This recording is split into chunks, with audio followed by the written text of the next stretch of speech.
देश की राजधानी में किस तरीके के हालात हैं जरा गौर से देखिए। प्रधानमंत्री नरेंद्र मोदी के नेतृत्व में दिल्ली के अंदर 4 इंजन की सरकार चल रही है। दिल्ली की कानून व्यवस्था वो सीधे तौर पर अमित शाह के अंडर आती है, लेकिन देश की राजधानी दिल्ली में अगर रात को 1:40 पर एक गली जिसका नाम है कसाई गली, उस गली के अंदर अगर 50 राउंड फायर किए जाते हैं तो फिर बताइए दिल्ली में कितनी मजबूत कानून व्यवस्था है, क्या ही कहा जाए।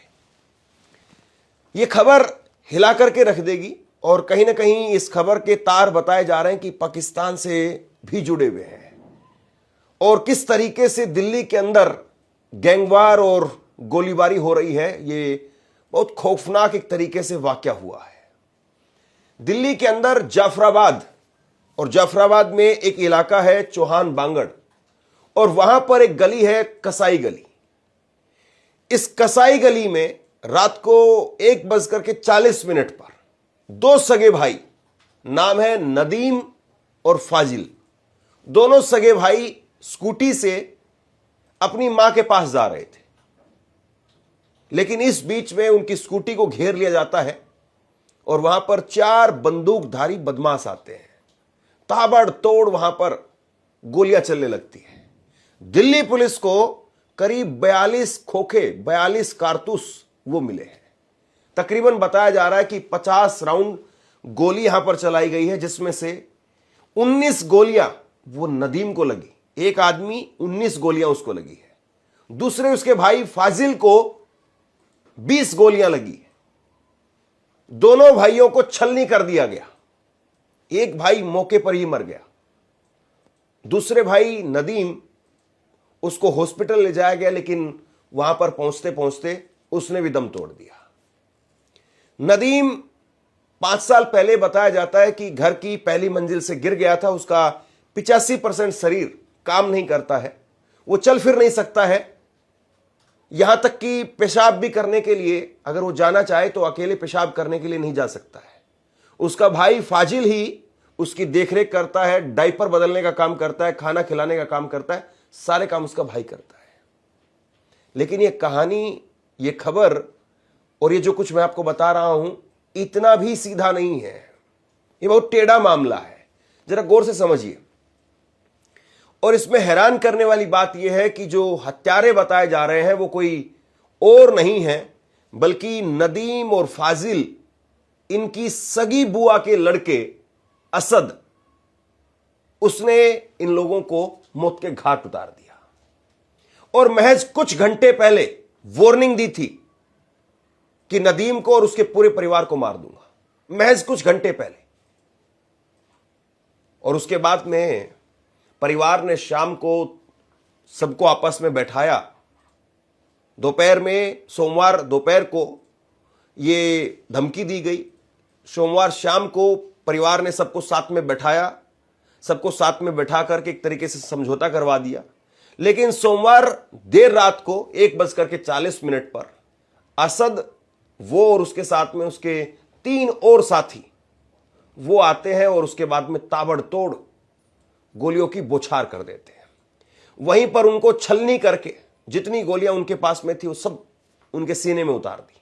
वहीं पर उनको छलनी करके फिर बंदूक लहराते हुए हवा के अंदर वहां से निकल जाते हैं। और अभी तक इस मामले में जब ये खबर मैं कर रहा हूं, किसी की गिरफ्तारी की कोई खबर नहीं है। आप सोचिए कि देश की राजधानी दिल्ली के अंदर एक इलाके में इस तरह का डबल मर्डर का एक हत्याकांड होता है, और जो कुछ हुआ उसके बाद में अभी तक, आज दोपहर तक, बुधवार, कोई गिरफ्तारी की खबर नहीं है। यह देश की राजधानी के हालात है। अब इस मामले के तार पाकिस्तान से कैसे जुड़े हुए हैं इस पर मैं कुछ देर बाद में आता हूं, लेकिन पहले ये दोनों भाई कौन थे और इनके सगे बुआ के लड़के ने इसको कैसे मार दिया, इस चीज को जरा समझिए। ये दोनों भाई हैं नदीम और फाजिल, और इनके बुआ के बेटे हैं असद। उन्होंने 3 लोगों के साथ में मिलकर के इनको मारा है। 50 के करीब गोलियां चली, करीब 40 गोलियां दोनों भाइयों को लगी है। सोमवार आधी रात को यह हत्याकांड हुआ। पूरा मोहल्ला, पूरा इलाका वो गोलियों की तड़तड़ाहट से गूंज उठा। हथियार लहराते हुए बदमाश फिर उसके बाद में वहां से निकले और बुआ का बेटा है जिसका नाम बताया जा रहा है असद कुरैशी। और असद कुरैशी को शक था कि नदीम और फाजिल उसके खिलाफ पुलिस में मुखबरी करने का काम करते हैं। इसी को लेकर के दोनों के बीच में तनातनी थी। नदीम और फाजिल ये दोनों यमुना पार के बड़े गैंगस्टर्स को हथियार सप्लाई करते थे। ये दोनों भाई यमुना पार के जितने भी बड़े गैंगस्टर हैं उनको हथियार देते थे। कुछ घंटे पहले असद ने मारने की धमकी दी थी। फाजिल और नदीम दोनों अविवाहित थे और ये दोनों कश्मीरी बिल्डिंग जाफराबाद में रहते थे। इनकी मां बड़े बेटे वसीम और छोटे बेटे कफील के साथ में ब्रह्मपुरी के इलाके में रहती थी। नदीम और फाजिल इन दोनों का खराद का काम था। वैसे इन दोनों के ऊपर आर्म्स एक्ट के तहत भी 2 मुकदमे दर्ज थे। 5 साल पहले नदीम अपनी पहली मंजिल से गिर गया था और उसका 85% शरीर काम करना उसने बंद कर दिया था, जैसा मैंने आपको बताया।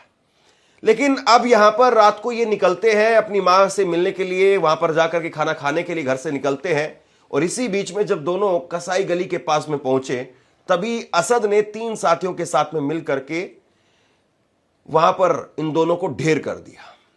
पुलिस को मौके पर करीब 40 कारतूस मिले हैं। अब जरा समझिए कि यह हत्याकांड हुआ क्यों।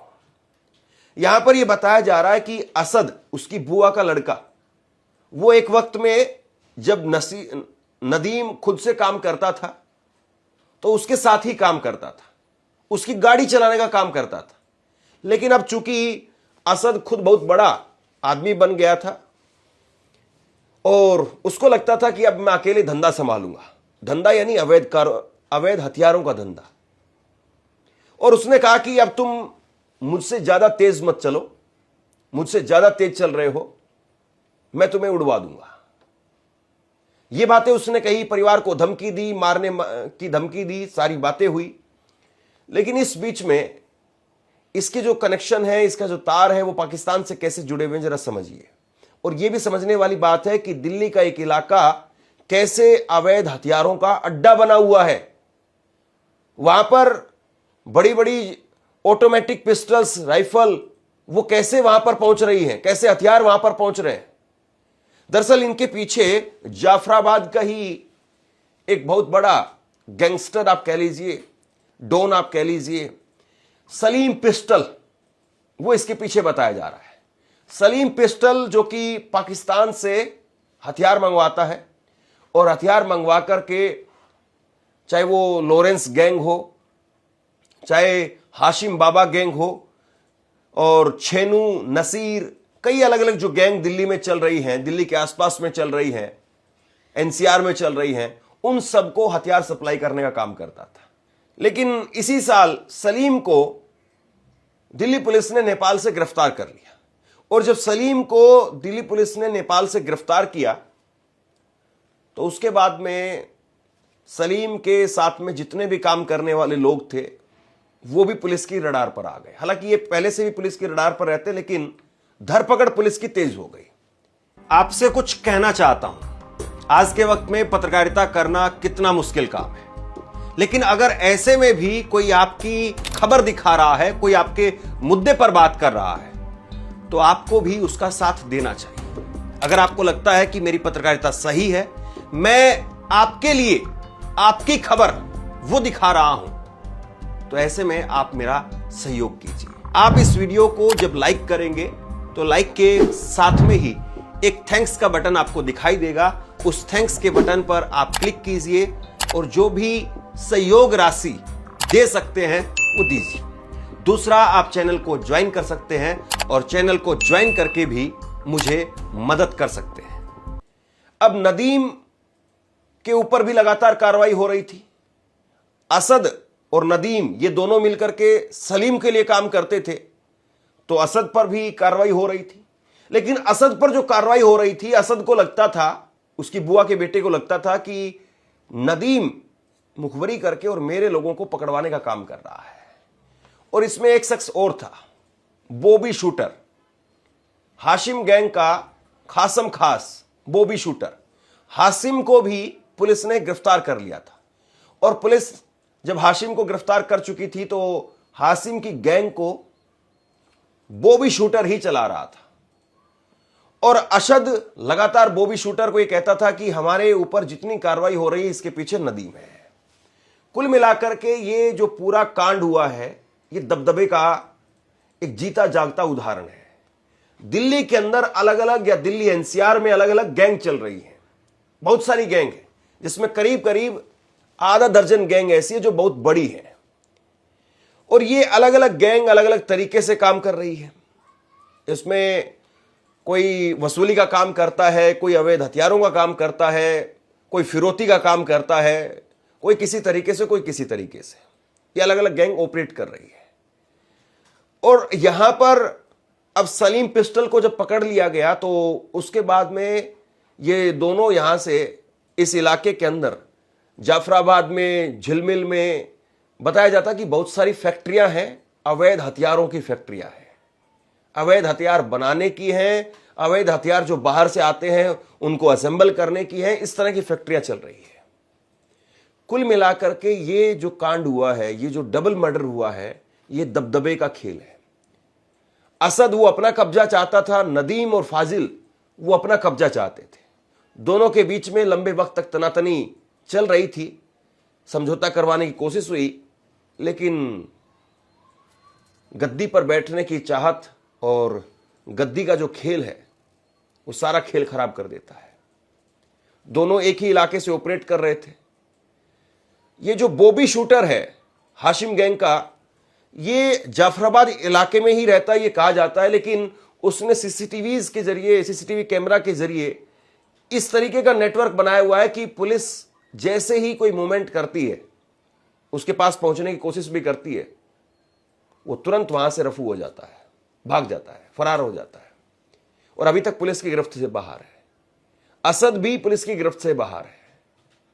इन सब पर आपस में कई मुकदमे हैं। असद पर भी 6 मुकदमे हैं, नदीम और फाजिल पर भी 2 मुकदमे थे। बॉबी शूटर 2019 में उसके ऊपर मकोका के तहत केस दर्ज हुआ और कई केस में वो वांटेड है, लेकिन अभी तक पुलिस के हत्थे नहीं चढ़ा है। तो आप सोचिए कि देश की राजधानी में ये सब कुछ हो रहा है और पिछले 11 साल से दिल्ली में जो कानून व्यवस्था की स्थिति है वो बीजेपी के अंडर है और अब तो खास तौर पर प्रधानमंत्री नरेंद्र मोदी के खासम खास अमित शाह के अंडर है। तो आखिरकार दिल्ली में हथियारों का इतना बड़ा जखीरा या इतनी बड़ी गैंग वो कैसे चल रही है, क्यों चल रही है? मुझे याद है धुरंधर फिल्म के अंदर एक डायलॉग है और वो डायलॉग ये कहा जाता है कि प्रोपेगेंडा के तहत डलवाया गया। और उस डायलॉग में ये कहा जाता है कि जिसमें अजीत डोभाल का जो रोल कर रहे हैं, उन्होंने कहा कि हमने पाकिस्तान के अंदर अंडरवर्ल्ड के गैंग को काबू में कर लिया, लेकिन हम यूपी को कंट्रोल नहीं कर पा रहे हैं। यह धुरंधर फिल्म के अंदर एक डायलॉग है। अगर आपने धुरंधर फिल्म देखी है तो आप समझ गए होंगे। यानी कुल मिलाकर के जिस वक्त का वो वाकया धुरंधर फिल्म के अंदर दिखाया गया, उस वक्त में यूपी में बीजेपी की सरकार नहीं थी। लेकिन आप सोचिए कि अब देश की राजधानी दिल्ली के अंदर अलग अलग गैंग लगातार एक्टिव हैं। अभी लॉरेंस बिश्नोई के छोटे भाई को पकड़ करके लाया गया है। कार्रवाई पुलिस कर रही है, लेकिन फिर भी ये गैंग लगातार एक्टिव है। ये कहा जाता है मोदी सरकार के बारे में कि वो घर में घुस करके मारते हैं। पाकिस्तान में ये कर दिया। पाकिस्तान में भी एक जाफराबाद का इलाका है, वहां पर भी सर्जिकल स्ट्राइक वगैरह हुई, एयर स्ट्राइक की बातें आती हैं। लेकिन अपने ही दिल्ली के अंदर अगर इस तरह के हालात हैं तो फिर बताइए किसको इसके लिए जिम्मेदार कहा जाए? आप क्या सोचते हैं? नीचे कमेंट बॉक्स में लिख करके जरूर बताइए। इस खबर को शेयर कीजिए। बहुत बहुत धन्यवाद।